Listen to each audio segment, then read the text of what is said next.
نماز میں جو بندہ وہ آہستہ آہستہ شیطان کے پنجے میں چلا جاتا ہے اور پھر وہ اسے ہمیشہ کے لیے شیطان سے بچنے کے لیے اب کیا ہے کہ کیا کریں؟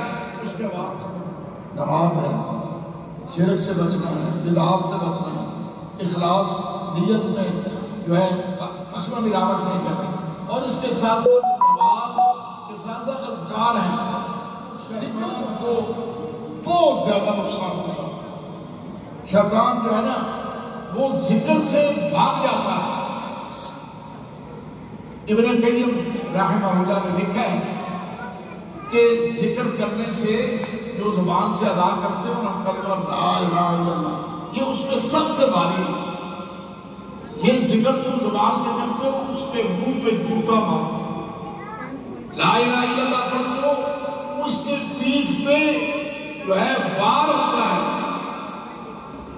کوڑے پڑتے ہیں، اسے تکلیف ہوتی ہے۔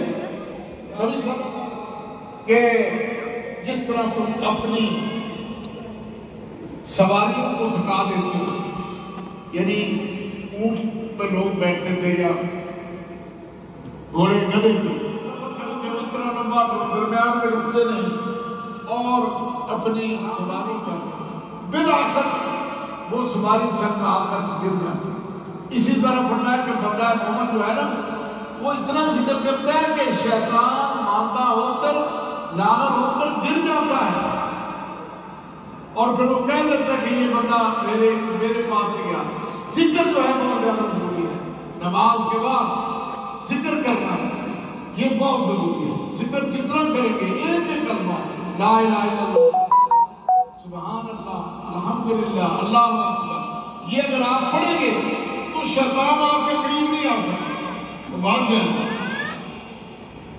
شیطان سے بچنے کے لیے نماز کے علاوہ ذکر بڑا ضروری ہے، اور یہ تو کہا جاتا ہے کہ شاید روزے